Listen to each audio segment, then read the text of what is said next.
Hello everyone, welcome once again in Guruji classes.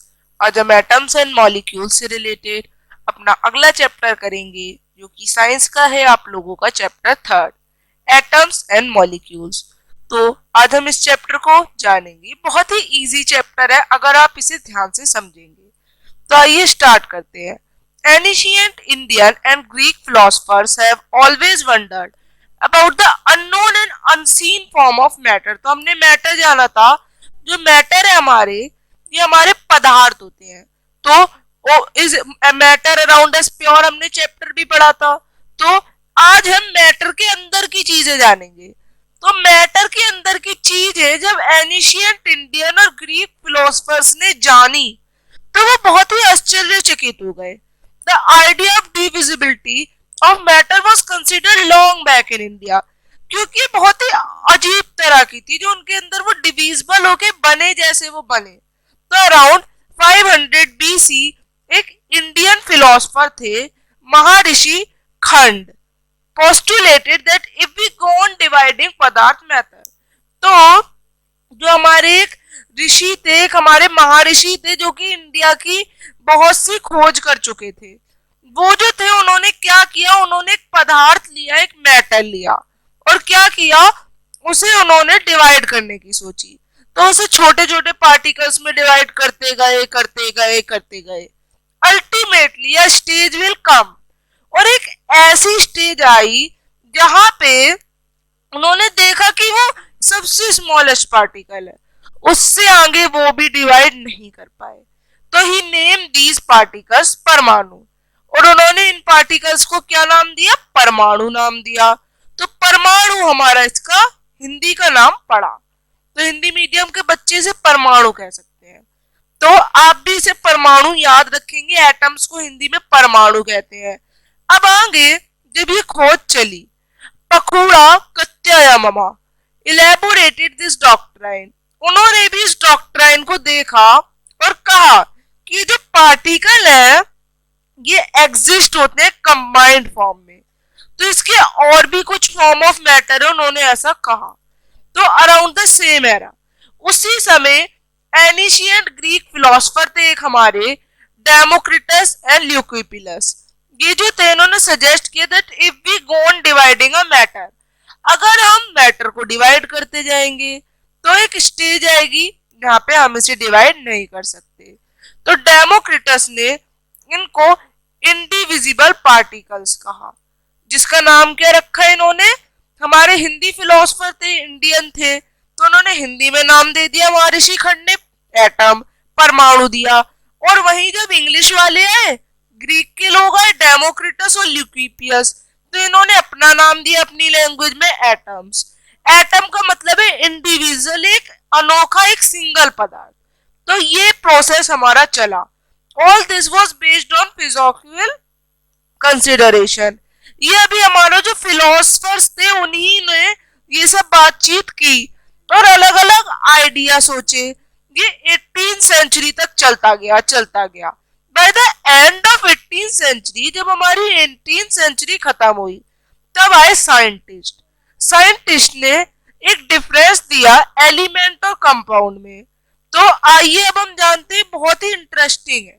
तो इन्होंने कुछ लॉ बनाए। Antoine L Lavoisier laid the foundation of chemical science. इन्होंने chemical science के लिए तो बहुत ही इंपॉर्टेंट लॉ बनाए।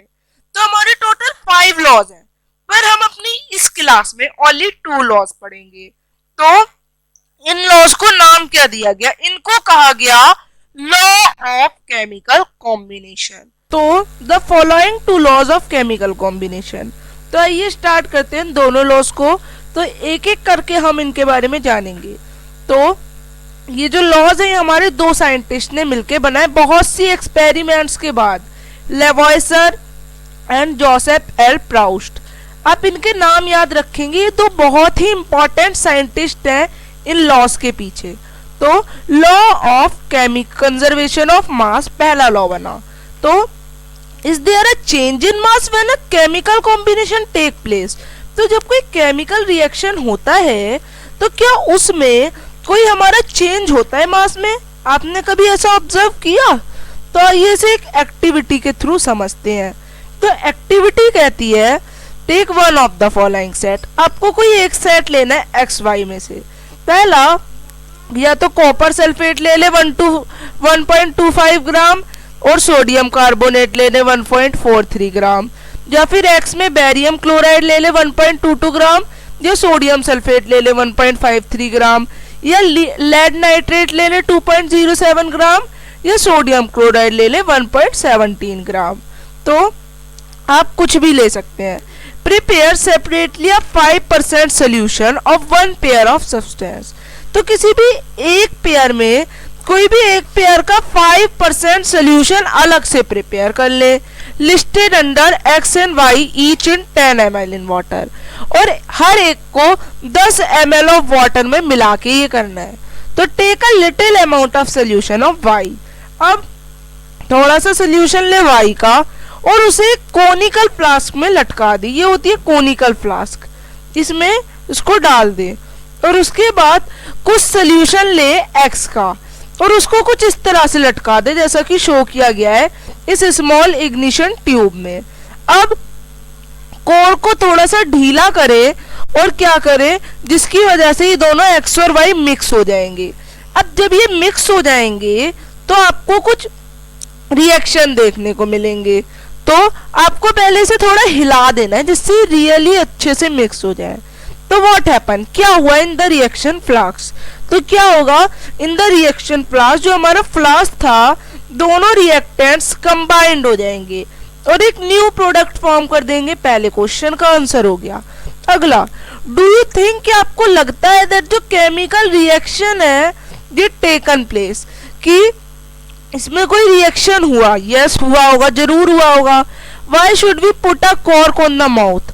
अब हमने कॉर्क क्यों रखी, तो we should put a cork, हम एक कॉर्क रखते हैं इनके माउथ को बंद करने के लिए, सो दैट कोई और अदर गैस, हमारा एयर है, एयर मिक्सचर है गैस का, इसमें कई सारी गैसेस होती हैं, तो कोई और गैस उसमें रिएक्ट ना कर जाए, इसीलिए कॉर्क लगाया जाता है। Fourth answer, does the mass of a flask and it's content change. क्या उसका कंटेंट या फिर उसका जो मास है ऑब्जेक्ट का वो चेंज हुआ। नो, मास जो है कभी भी चेंज नहीं होता। यही हम इस लॉ से समझेंगे। तो मास ऑफ रिएक्टेंट जिनको हमने रिएक्ट किया और मास ऑफ प्रोडक्ट दोनों इक्वल होते हैं। सपोज हमने 1.25 ग्राम लिया हमारा कॉपर सल्फेट और 1.43 ग्राम हमने लिया क्या अपना, हमने अपना लिया सोडियम कार्बोनेट। तो अब आप इसको क्या करें, इसको ऐड करके देखें। तो 1.25 ग्राम और 1.43 क्या हो गया, ये हमारा टोटल जो है 2.68 ग्राम हो गया। कितना हो गया, 2.68 ग्राम हो गया। अब जो इसका प्रोडक्ट बनेगा वो भी इतना ही होगा, चाहे आप उसे क्या करें, चाहे आप उसे मेजर कर लें। तो हमने इस लॉ से ये सीखा that law of conservation of मास, ये जो मास का लॉ है ये स्टेट करता है दैट जो हमारा मास है ये ना ही क्रिएट किया जा सकता है ना ही डिस्ट्रॉय किया जा सकता है किसी रिएक्शन में। तो ये था हमारा पहला लॉ, बहुत इजी लॉ। हमने इसमें एक ही बात समझी कि लॉ ऑफ कंजर्वेशन ऑफ मास ये हमें सिखाता है दैट ना मास क्रिएट होता है ना ही डिस्ट्रॉय होता है। अब हम जानेंगे लॉ ऑफ कांस्टेंट प्रपोर्शन के बारे में। तो आइए इसे जानते हैं। Lavoisier among with other scientist, तो हमारे साइंटिस्ट लेवॉय सर ने कुछ और साइंटिस्ट के संग मिलके ही जाना दैट कंपाउंड जो है दो या दो से ज्यादा एलिमेंट्स के होते हैं, ये तो हमें भी पता है। तो अब कंपाउंड्स के बारे में उन्होंने कैसे जाना, तो ये जो इनमें सेम एलिमेंट्स होते हैं कुछ फिक्स प्रपोर्शन में, जो हमारे ये बनते हैं कंपोज होते हैं कंपाउंड, ये या तो मेटल से बनते हैं नॉन मेटल से बनते हैं, तो यही होते हैं एलिमेंट्स। तो एलिमेंट्स की कुछ प्रपोर्शन होती है कि इतना इतना रेशो में ये फॉर्म करेंगे। तो है ना कंपाउंड, कोई भी कंपाउंड जैसे कि वाटर, जो रेशो होता है हाइड्रोजन और ऑक्सीजन का, ये हमेशा 1:8 में ही होते हैं। Thus, if 9 gram of water is decompose, तो जो हमारा 9 ग्राम ऑफ वाटर बनता है किससे बनता है, 1 ग्राम ऑफ हाइड्रोजन और 8 ग्राम ऑफ ऑक्सीजन से। तो इस तरह से फॉर्म होते हैं हमारे। और जो इसी तरह से एमोनिया, एमोनिया भी एक इसी तरह का है जो कि नाइट्रोजन और हाइड्रोजन से फॉर्म होता है, और ये हमेशा 14:3 में फॉर्म होता है। ये इसका रेशियो है, तो आप इन्हें याद रख सकते हैं। This led to law of constant proportion, इसी की वजह से लॉ ऑफ कांस्टेंट प्रपोर्शन बना। तो इस लॉ को हम लॉ ऑफ डेफिनेट प्रपोर्शन भी कहते हैं। ये लॉ हमें क्या सिखाता है, इसमें एक साइंटिस्ट प्राउस ने कहा कि in a chemical substance the elements are always present in definite proportion by mass, ये हमेशा एक फिक्स प्रपोर्शन में पाए जाते हैं। तो यही हमें इस लॉ में सिखाया। जो जो मैं हाईलाइट करता जा रहा हूँ आप साथ साथ अपनी बुक में हाईलाइट करेंगे और इसको स्टडी करेंगे और एग्जाम से पहले एक बार रिवाइज करेंगे इन कुछ मेन हेडिंग्स को। अब एक और प्रॉब्लम हुई बाय साइंटिस्ट कि अब वो कैसे एक्सप्लेन करें, कुछ लॉ भी तो होने चाहिए, इनके लिए कुछ एक्सप्लेनेशंस भी तो होनी चाहिए। तो ब्रिटिश केमिस्ट जॉन डेल्टन, ये देख सकते हैं जॉन डेल्टन है हमारे, ये क्या कहते हैं, ये प्रोवाइड करते हैं एक बेसिक थ्योरी नेचर के बारे में मैटर के। तो Dalton picked up the idea of divisibility of matter, उन्होंने मैटर की डिविजिबिलिटी का आइडिया लेते हुए कुछ बातें कही। He took the name atom, उन्होंने एक एटम नाम लिया जो कि किसने दिया, जो कि ग्रीक्स ने दिया, किसको, स्मॉलेस्ट पार्टिकल ऑफ मैटर को। तो उन्होंने अपनी थ्योरी में कुछ इन लॉज से रिलेटेड एक्सप्लेनेशंस दी। तो आइए इन एक्सप्लेनेशंस को जानने से पहले जॉन डेल्टन की लाइफ के बारे में जानते हैं। तो ये जॉन डेल्टन की एक पिक्चर है जिसमें वो कुछ सोच रहे हैं। John Dalton was born in a poor weaver family, ये बुनाई करने वालों की फैमिली में बोर्न हुए थे। 1766 में हुए थे इंग्लैंड में। इन्होंने अपना कैरियर जो था एक टीचर के रूप में शुरुआत किया था 12 साल की उम्र में। तो इन्होंने एक टीचर के रूप में शुरुआत की। 7 years later he became a school principal, और कुछ ही सालों बाद ही प्रिंसिपल बने।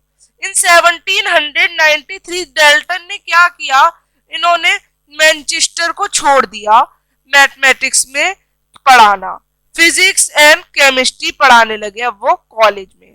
तो ही spent most of his life, ये अपनी ज्यादातर लाइफ या तो रिसर्च में बिता देते या पढ़ाने में बिता देते। 1808 में इन्होंने एटॉमिक थ्योरी के बारे में कुछ बातें कही। तो according to Dalton's atomic theory, इन्होंने कहा कि कोई एलिमेंट, कंपाउंड या मिक्सचर, कोई भी चीज हो, ये हमारी किससे फॉर्म होती है, ये हमारी एटम से फॉर्म होती है। अब आप सोचेंगे हमने तो पढ़ा था कि हमारी बॉडी सेल से बनती है, तो सही, बिल्कुल सेल से बनती है। लिविंग ऑर्गेनिज्म सेल से बनते हैं, उनकी सबसे छोटी यूनिट सेल है। पर यहाँ पे सबसे छोटी यूनिट जो है नॉन लिविंग में किसी एलिमेंट, कंपाउंड की, ये होती है हमारी क्या, ये हमारी कहलाती है क्या, एटम कहलाती है। तो अभी आप एटम याद रखें, एटम से भी छोटी चीज होती है, वो हम नेक्स्ट चैप्टर में सोचेंगे। अभी आप ये ध्यान रखें कि सबसे छोटी चीज एटम है। तो all matter is made up of very टिनी particles, सभी पार्टिकल्स से ही मिलके बने हैं मैटर, जिनका नाम क्या है, एटम्स। और ये सब किससे बने, केमिकल रिएक्शन से बने हैं। एटम कुछ इंडिविजुअल पार्टिकल्स हैं, कुछ अकेले पार्टिकल्स हैं। ये ना तो क्रिएट किए जा सकते हैं ना डिस्ट्रॉयड किए जा सकते हैं केमिकल रिएक्शन में। एटम जो होते हैं किसी गिवन एलिमेंट के, ये हमेशा फिक्स मास में रहते हैं, इसकी मास भी फिक्स रहता है और प्रॉपर्टीज भी फिक्स रहती है। अब जो एटम है डिफरेंट एलिमेंट्स का, इसमें डिफरेंट मासेस होते हैं और केमिकल प्रॉपर्टीज होती है। Atom combined in the ratio, atom हमारे रेशियो में कंबाइंड होते हैं एक स्मॉल होल नंबर में, और क्या करते हैं, कंपाउंड फॉर्म करते हैं। जैसा हमने वाटर और एमोनिया के केस में पढ़ा, द रिलेटिव नंबर, जो इनका नंबर होता है, जो काइंड होते हैं एटम्स के, ये हमेशा कांस्टेंट रहते हैं। आप ये याद रखेंगे। तो यहाँ पे इन्होंने कहा कि आप जो आगे की चीजें कि एटम आप अभी सबसे छोटा माने, एटम से भी छोटी चीजें वो आप नेक्स्ट चैप्टर में पढ़ेंगे। तो ये याद रखते हुए अब क्वेश्चन आ चुके हैं आपके 32 पेज पे, ये हम अपनी नेक्स्ट वीडियो में डिस्कस करेंगे, उससे पहले आगे की चीजें जानते हैं। तो व्हाट इज एन एटम, आखिर ये एटम है क्या? तो हैव यू एवर ऑब्जर्व, कि आपने देखा है कि जो मैशन होता है, जो मजदूर होते हैं, जब ये कोई वॉल बनाते हैं तो from these walls a room, एक रूम बनता है कई सारी वॉल्स को मिला के, कई सारे रूम्स को मिला के एक बिल्डिंग बनती है। तो यहाँ पे हमारी सबसे छोटी चीज क्या है? एटम है। तो ये एटम हमारा बनता है। तो इसी तरह से हमारी बॉडी भी है, सबसे छोटा सेल, सेल से टिश्यू, टिश्यू से ऑर्गन, ऑर्गन से ऑर्गन सिस्टम, और ऑर्गन सिस्टम से एक लिविंग ऑर्गेनिज्म। इसी तरह से हमारा किसमें होता है? नॉन लिविंग में होता है। तो इससे हम समझ सकते हैं जो सबसे छोटी यूनिट है हमारी, वो एटम होगी। तो how big are atoms, atom आखिर होते कितने बड़े हैं? तो एटम आर वेरी स्मॉल, ये बहुत ही स्मॉल पार्टिकल्स हैं। They are smaller than anything, ये हर चीज से छोटे हैं, जिसे आप इमेजिन भी नहीं कर सकते। यहाँ तक कि ये चींटी से भी छोटे हैं। तो more than million of atom, एक बहुत सारे एटम से मिलके जब आप एक छोटी सी डॉट लगाएंगे नोटबुक पे, फुल स्टॉप लगाते हैं, वो जाके कहीं बनता है।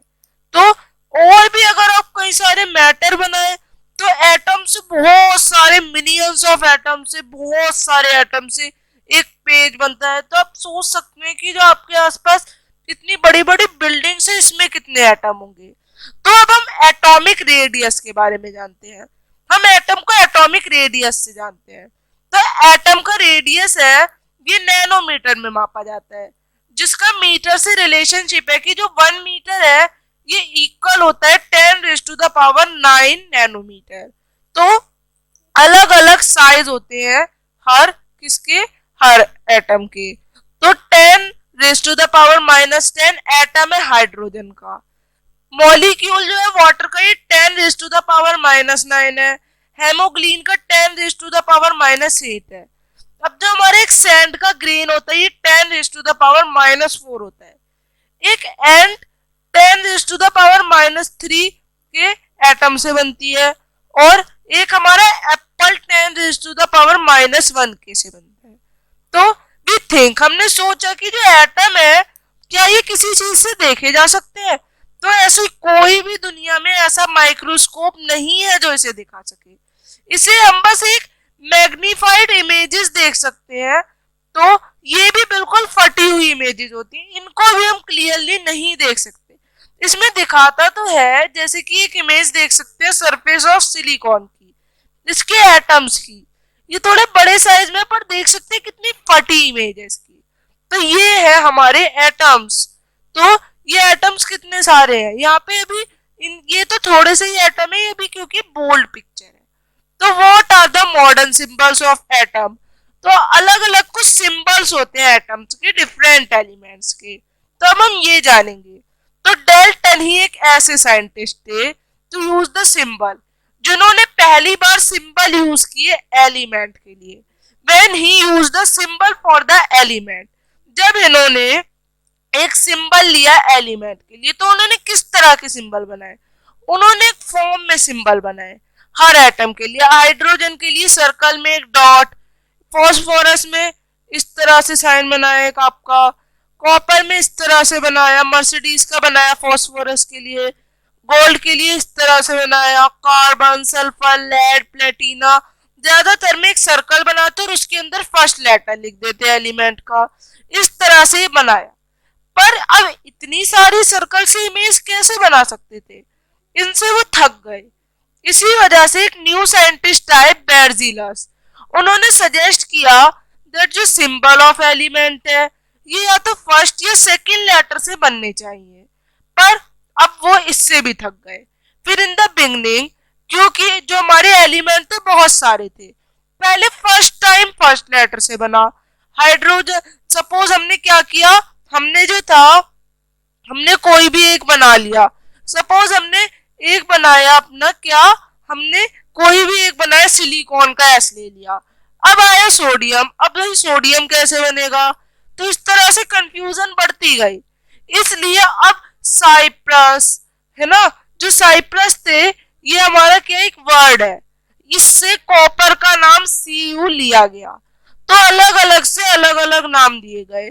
साइप्रस से मिला Cu कॉपर का, नेट्रियम से Na बना, गोल्ड से ओरियम से गोल्ड बना, है ना। इस तरह से अलग अलग बने सिंबल सबके। तो नाउअडेज IUPAC ये एक इंटरनेशनल साइंटिफिक ऑर्गेनाइजेशन है जिसकी फुल फॉर्म है international union of pure and applied chemistry.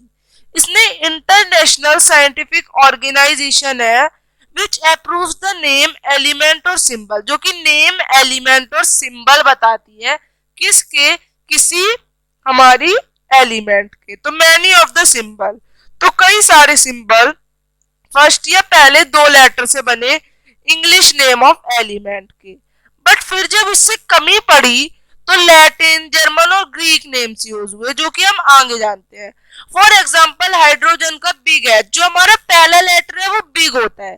अब एल्यूमिनियम में Al लिया गया, ए बड़ा एल छोटा, हमेशा पहला लेटर बड़ा होता है अगला छोटा होता है।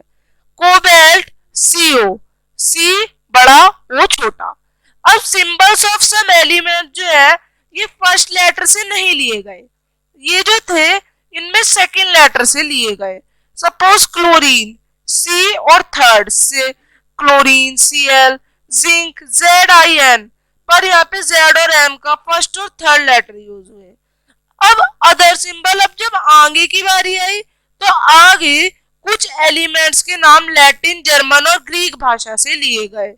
सपोज जो हमारा आयरन है इसको फेरम, जो कि इसका लैटिन नेम है, इससे बना। सोडियम, सोडियम का लैटिन नेम है नेट्रियम, इससे इसको Na सिंबल दिया गया। पोटेशियम, पोटेशियम का जो है हमारा लैटिन नेम ये कैलियम है, इससे K दिया गया। तो देयरफॉर हर एलिमेंट का एक यूनिक केमिकल सिंबल है। तो ये आप देख सकते हैं symbols of some elements. Aluminium Al, argon Ar, barium Ba, boron B, bromine Br, calcium Ca, carbon C, chlorine Cl, cobalt CO, बहुत सारे हैं। ये पूरा जो है सब कुछ हमारे बहुत से है। ये तो एक उसका मतलब एक तरह से सारे एलिमेंट्स का एक एटम दे दिया हमको, बहुत सारे एलिमेंट्स हैं हमारे पास। तो अबव टेबल जो है ये आपको याद करनी है और आपको ये समझनी है, क्योंकि इसी से आगे आपका चलेगा। अब हम पढ़ेंगे एटॉमिक मास, ये हमारा नेक्स्ट टॉपिक रहेगा। तो आइए इसे समझते हैं। एटॉमिक मास, तो द मोस्ट रिमार्केबल जो कंसेप्ट था डाल्टन एटॉमिक थ्योरी का, ये था हमारा atomic mass. According to him हर एलिमेंट के पास अपनी एटॉमिक मास होती है। तो थ्योरी जो है ये हमें एक्सप्लेन करती है लॉ ऑफ कांस्टेंट प्रोपोर्शन के बारे में।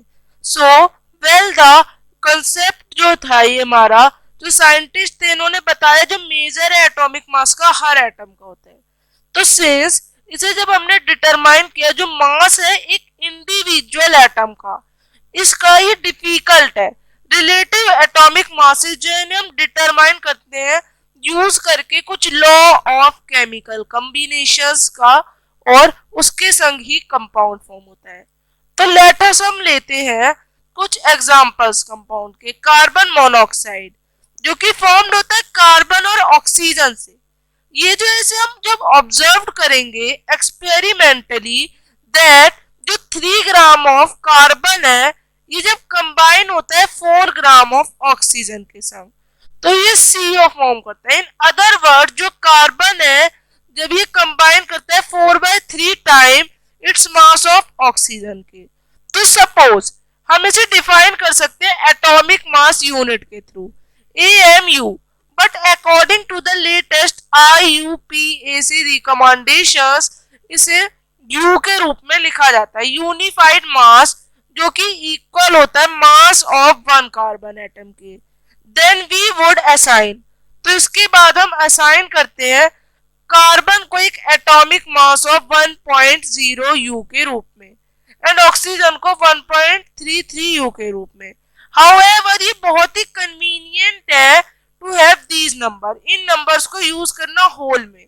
तो as near to whole numbers as possible, इन्हें होल नंबर के रूप में यूज नहीं किया जा सकता। While searching for various atomic mass unit, जब आप लोगों ने बहुत सी मास यूनिट्स को ऑब्जर्व किया तो हमने क्या जाना, जो 1/16 ऑफ द मास है एक एटम का, ये नेचुरली है हमारा ऑक्सीजन की यूनिट में। तो दिस वाज कंसिडर्ड, ये हमने कंसिडर्ड किया दो रीजन से, दैट जो ऑक्सीजन है ये रिएक्ट करता है लार्ज नंबर ऑफ एलिमेंट्स, ज्यादातर एलिमेंट्स के संग रिएक्ट करता है और कोई कंपाउंड फॉर्म करता है। एंड जो एटॉमिक मास यूनिट होती है ये इसके मासेस बताती है। तो हाउएवर इन 1961 एक universally accepted atomic mass unit carbon 12 isotope, इसे चूज किया गया एक स्टैंडर्ड रेफरेंस के लिए जिससे मेजर किया जाए एटॉमिक मास। तो वन एटॉमिक मास यूनिट जो है ये मास होता है जो कि इक्वल होता है exactly 1/12 of the mass of one atom of carbon 12। तो जो रिलेटिव एटॉमिक मास है सभी एलिमेंट्स के, इनसे हमें पता चलता है respect to an atom of carbon 12। तो आइए अब हम इसे एक अच्छे से एग्जांपल के थ्रू समझते हैं। आइए क्या एग्जांपल है, तो इमेजिन अ फ्रूट सेलर। आप सोचिए एक फ्रूट सेलर है जो कि बेच रहा है फ्रूट्स को विदाउट किसी स्टैंडर्ड यूनिट के। तो वो क्या करता है, वो वाटरमेलन्स को लेकर कहता है this has a mass equal to 12 units, इसके 12 यूनिट्स की इक्वल मास है, यानी जो 12 यूनिट है 12 वाटरमेलन यूनिट्स है, ये 12 फ्रूट जो है ये मास यूनिट्स में है। वो क्या करता है, वो हर वाटरमेलन के 12 हिस्से करता है इक्वल एंड देखता है कि जो मास है हर फ्रूट का वो जो सेल कर रहा है ये उसके मास ऑफ वन पीस के इक्वल है। अब वो क्या करता है, उसके जो फ्रूट्स होते हैं उनको रिलेटिव फ्रूट मास यूनिट के थ्रू एफएमयू के थ्रू बेचना शुरू करता है। तो ये क्या कहता है, जो 1/12 होता है मास, ये 1 कार्बन 12 एटम की इक्वल कह सकते हैं। तो एटॉमिक मास है कुछ एलिमेंट्स का, हाइड्रोजन का 1 है, कार्बन का 12 है, नाइट्रोजन का 14 है, ऑक्सीजन का 16 है, सोडियम का 23 है, मैग्नीशियम का 24 है, सल्फर का 32 है, क्लोरीन का 35.5 है और कैल्शियम का 40 है। आप ये टेबल 3.2 अच्छे से याद करेंगे। अब ये एटम पाए कैसे जाते हैं, तो एटम जो है मोस्ट ऑफ द एलिमेंट्स के एटम किसी एक इंडिपेंडेंट फॉर्म में नहीं पाए जाते। एटम फॉर्म मॉलिक्यूल, एटम ये तो मॉलिक्यूल फॉर्म करते हैं या फिर आयन फॉर्म करते हैं, और उसके बाद बहुत सारे एटॉमिक मॉलिक्यूल या आयन के अंदर पाए जाते हैं जिनको हम देख सकते हैं, फील कर सकते हैं और टच भी कर सकते हैं। तो ये थे एटम। अब हम मॉलिक्यूल और आयंस के बारे में पढ़ेंगे। तो मॉलिक्यूल का है, a molecule is a general a group of 2 और मोर एटम। ये जनरली एक ग्रुप है 2 या 2 से ज्यादा एटम का जिनको केमिकली बॉन्ड करके बनाया गया और इनमें टुगेदर होके फोर्स लगती है जिससे सारे एटम एक साथ आ जाते हैं। अब molecule can be defined as, जो मॉलिक्यूल है इसे हम डिफाइन कर सकते हैं स्मॉलेस्ट पार्टिकल किसी एलिमेंट का या किसी अमाउंट का, एक कंपाउंड का, जो कि कैपेबल हो एक इंडिपेंडेंट दिखने में, जिसमें सारी प्रॉपर्टीज हो एक सब्सटेंस की। एटम ऑफ सेम एलिमेंट, या तो सेम एलिमेंट के एटम या फिर डिफरेंट एलिमेंट के एटम्स ज्वाइन होकर एक मॉलिक्यूल बनाते हैं। तो मॉलिक्यूल ऑफ एटम और मॉलिक्यूल्स ऑफ कंपाउंड ये दो तरह के होते हैं। तो आइए अब इनके बारे में जानते हैं। The molecule of an element, इनको कॉन्स्टिट्यूट किया जाता है by same time of atom से ही बनते हैं मॉलिक्यूल ऑफ एलिमेंट।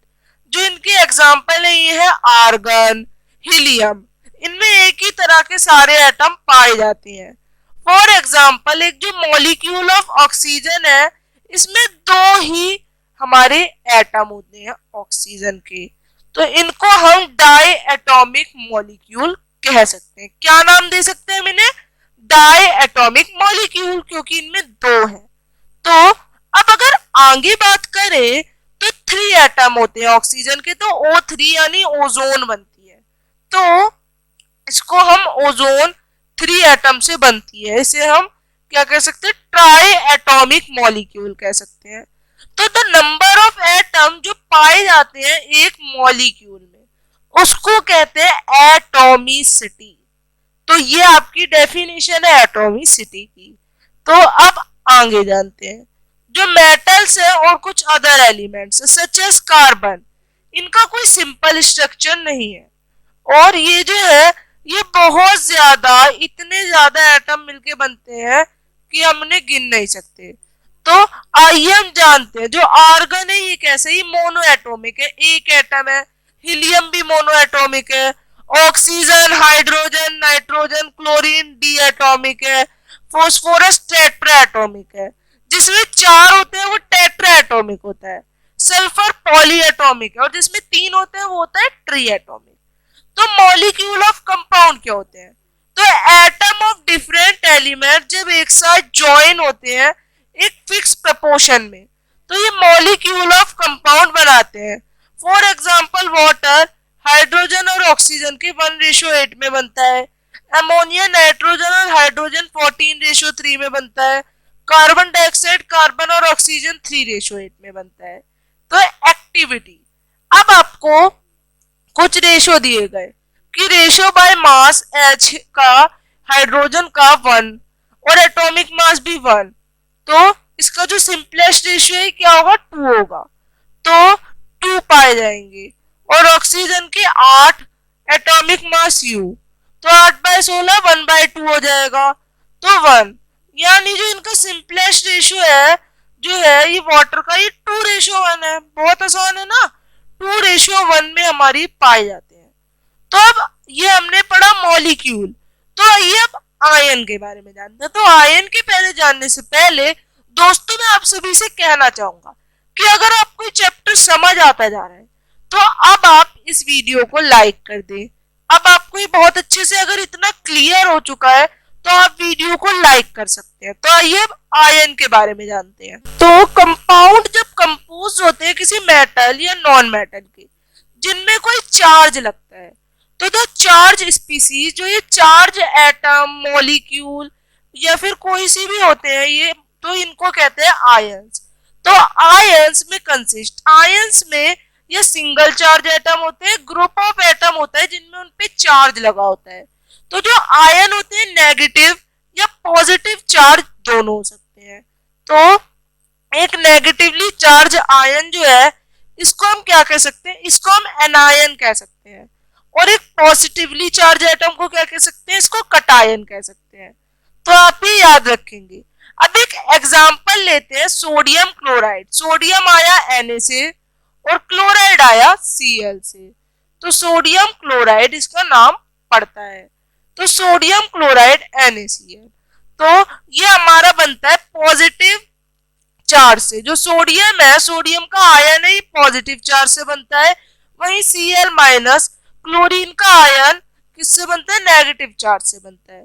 तो ग्रुप ऑफ एटम जब कैरी करता है एक चार्ज, कोई चार्ज लगा होता है उस पे, तो हम उसको कहते हैं पॉली एटॉमिक आयन। तो हम इसमें आयन की फॉर्मेशन के बारे में चैप्टर 4 में ज्यादा अच्छे से पढ़ेंगे। तो कुछ आयोनिक कंपाउंड बनते हैं। एग्जाम्पल कैल्शियम ऑक्साइड हमारा बनता है कैल्शियम और ऑक्सीजन से 5:2 में।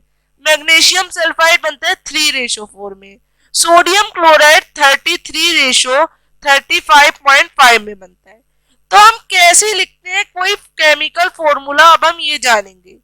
तो ये आपको एक टेबल दिखाई गई है जिसमें कुछ नेम और सिंबल्स है आयंस के, तो आप इन्हें देख सकते हैं।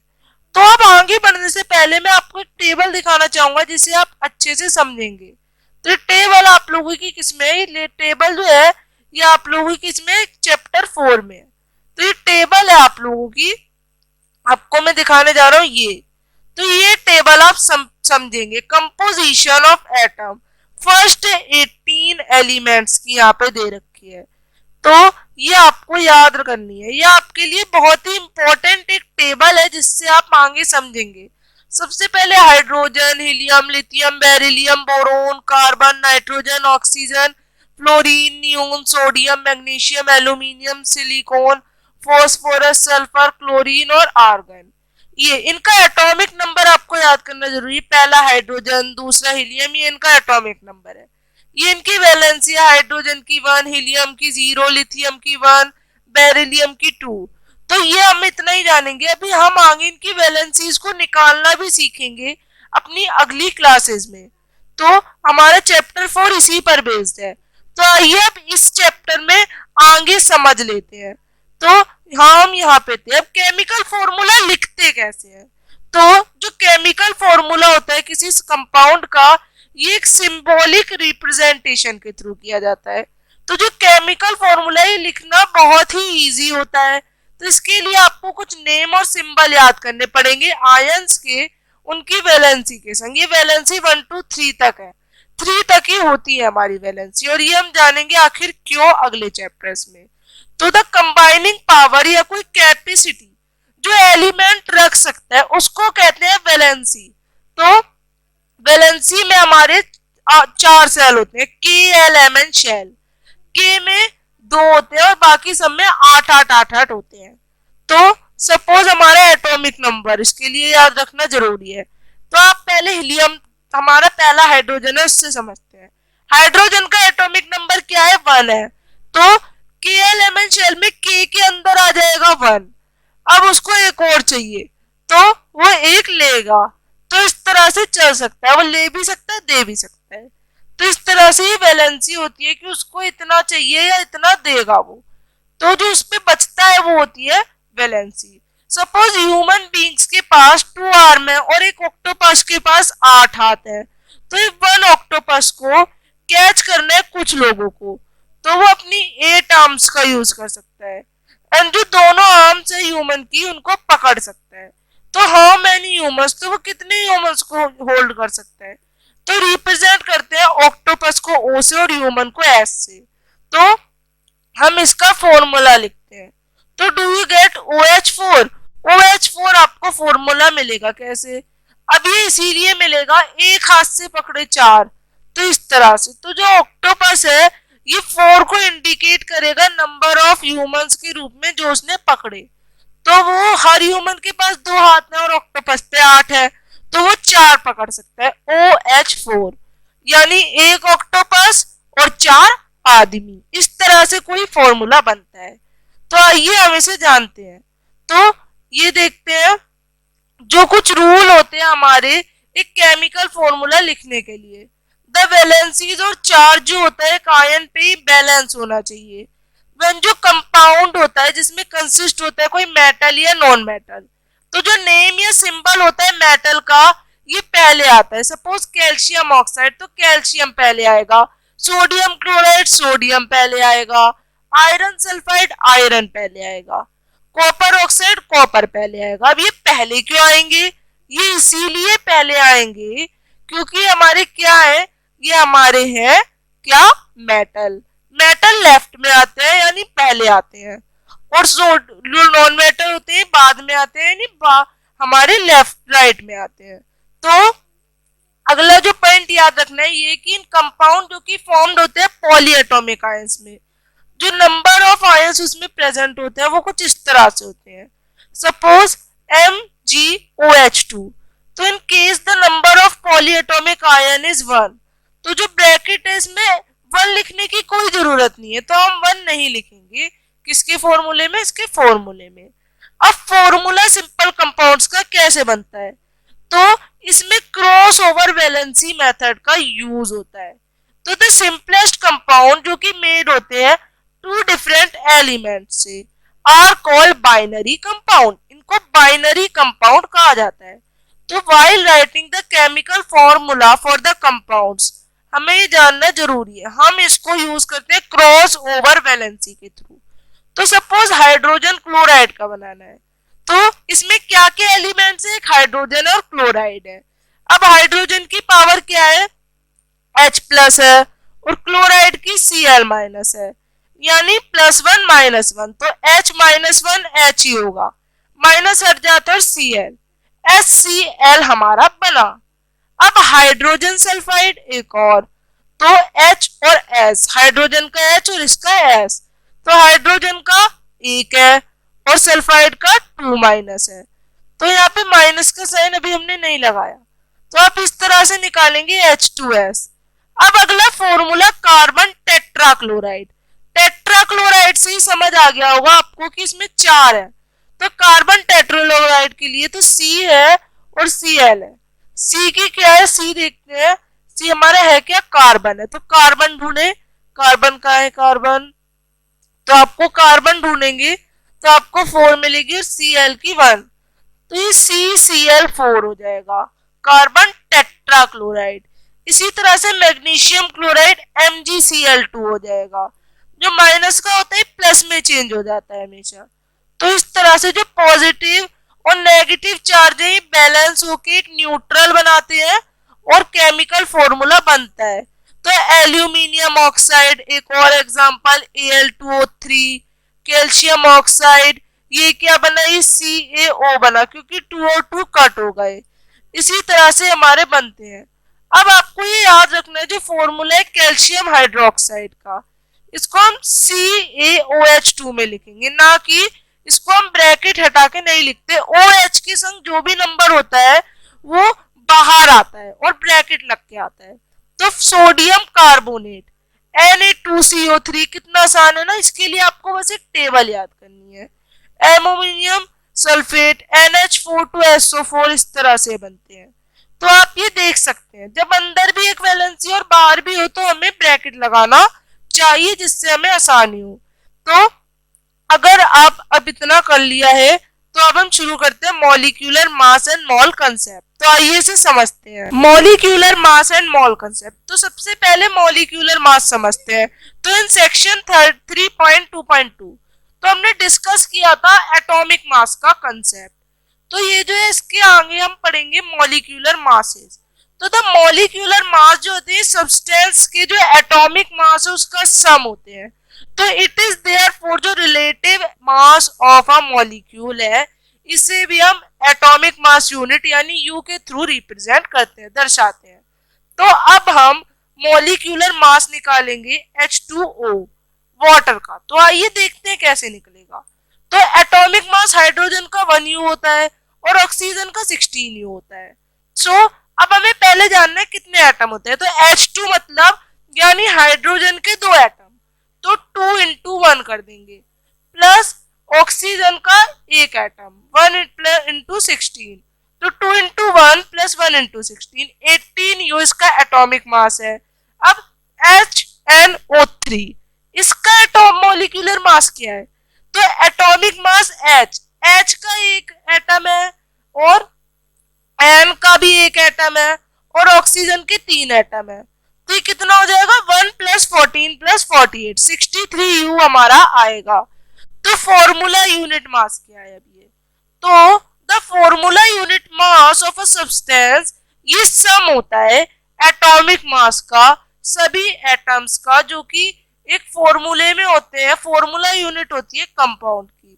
तो फॉर्मूला यूनिट मास जो है इसे कैलकुलेट करते हैं मॉलिक्यूलर मास वाले तरीके से ही। सिर्फ इसमें इतना ही डिफरेंस है दैट जो वर्ड फॉर्मूला ये यूज होता है फॉर यूनिट। तो आइए समझते हैं इसको। फॉर एग्जांपल सोडियम क्लोराइड के थ्रू समझते हैं NaCl। तो इसका भी 1 into 23 + 1 into 35.5 है 58.5U। अब फॉर्मूला यूनिट जानेंगे CaCl2 का। तो आइए समझते हैं Ca क्या है 40U है प्लस Cl के कितने एटम है 2 है। तो ये हमारा 35.5 into 2 होगा तो 40 + 71 111U हो जाएगा इसका। तो आइए मोल कंसेप्ट को जानते हैं। तो मोल कंसेप्ट क्या है अब हमारा। तो एक एग्जांपल लेते हैं एक रिएक्शन का हाइड्रोजन और वाटर के बीच में, ऑक्सीजन के बीच में जो कि वाटर बनाते हैं। तो 2H2 + O2 मिलके क्या बनाते हैं 2H2O यानी 2 एटम 2 मॉलिक्यूल बनाते हैं वाटर के।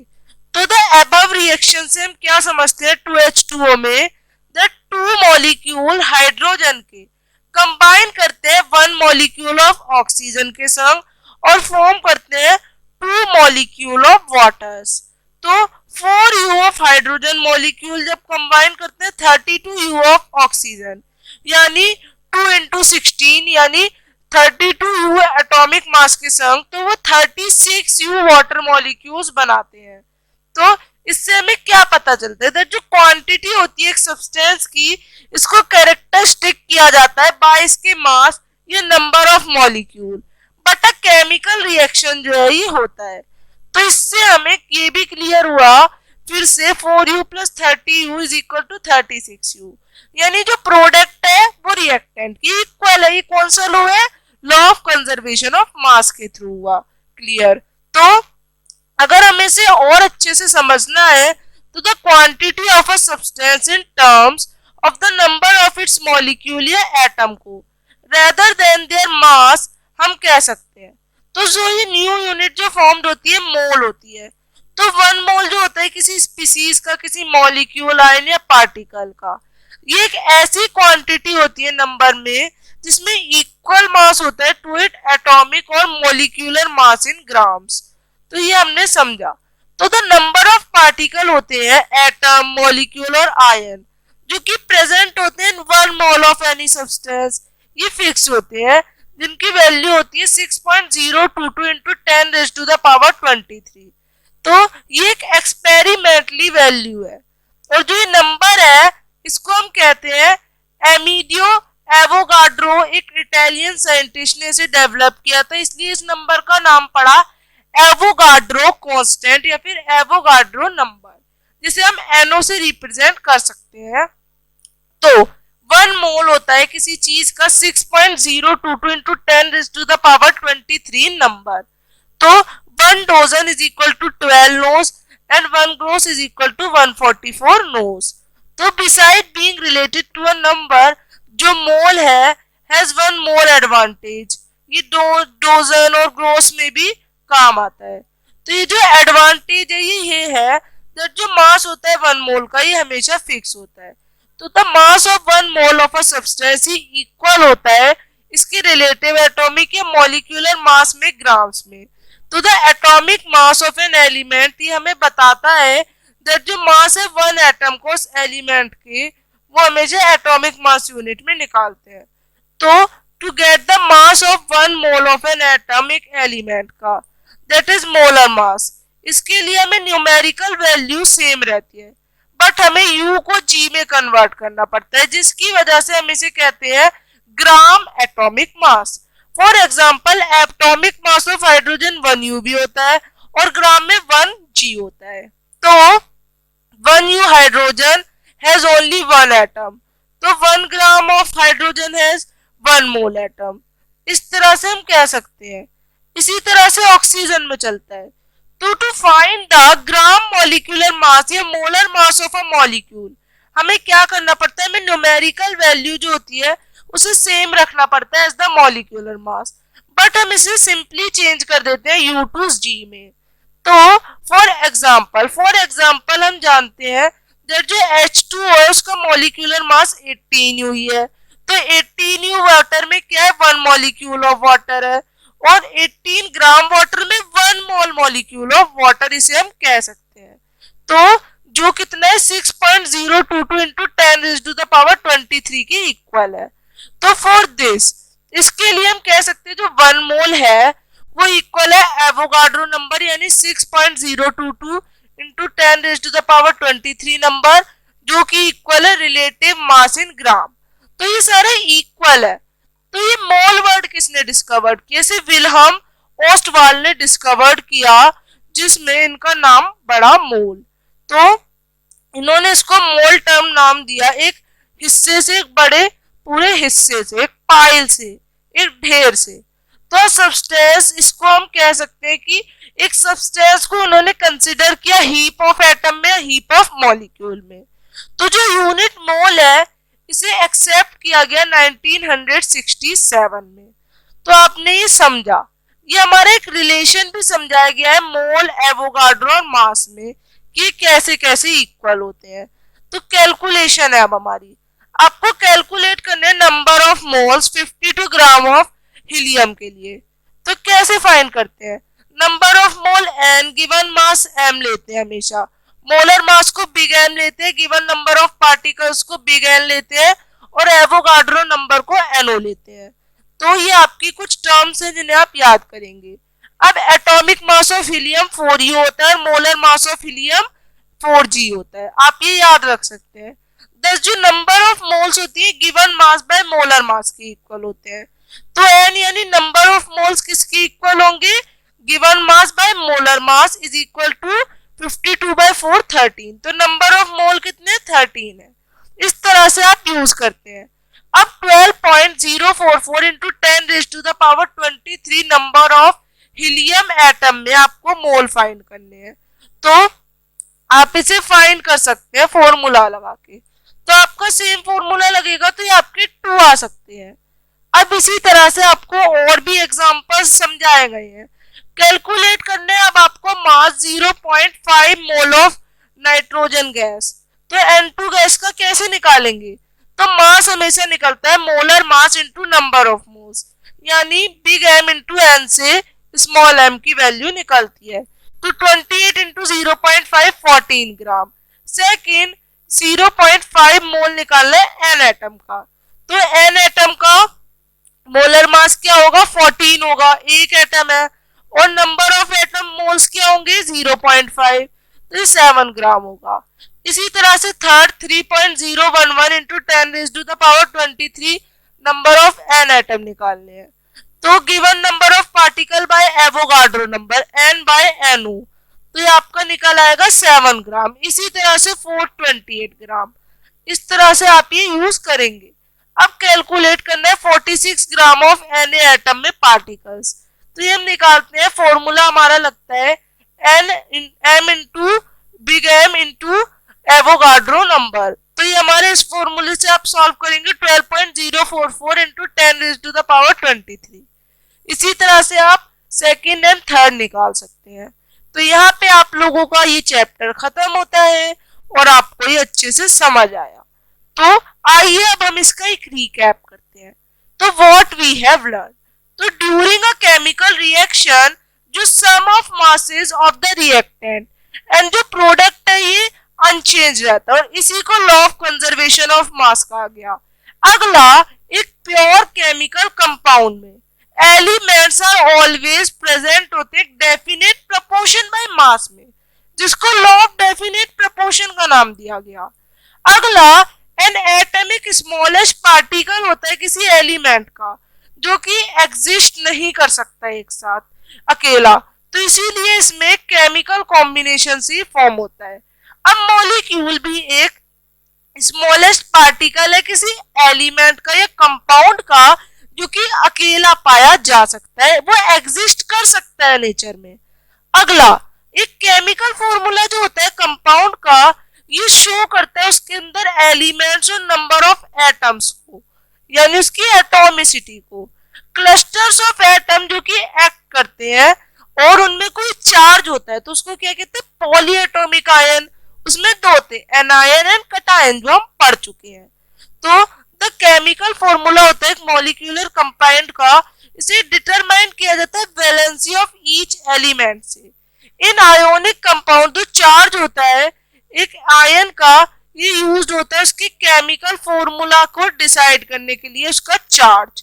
तो साइंटिस्ट ने यूज की रिलेटिव एटॉमिक मास स्केल को, जिससे उन्होंने कंपेयर किए डिफरेंट एटम ऑफ एलिमेंट्स को through atom of carbon 12 isotope, जिससे उन्होंने बताया। अब एवोगाड्रो नंबर, इससे हम क्या कह सकते हैं 6.022 इंटू 10⁻23, इसे डिफाइन किया गया नंबर ऑफ एटम जो कि पाए जाते हैं 12 ग्राम ऑफ कार्बन 12 में।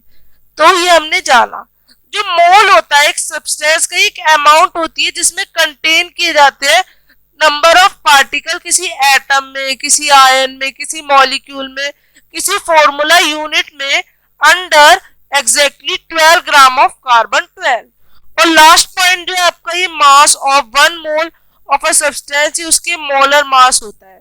तो ये हमने करा। अब इसमें कुछ एक्सरसाइज में प्रैक्टिस क्वेश्चंस है, इसमें कुछ ग्रुप एक्टिविटी क्वेश्चंस है। तो ये सब हम लोग करेंगे अपनी नेक्स्ट वीडियो में। अगर आपको ये चैप्टर अच्छे से समझ आया है तो अब आप इसे सब्सक्राइब करें, लाइक करें, और बहुत ही पसंद आया तो आप इसे शेयर भी कर सकते हैं। Bye everyone, have a nice day.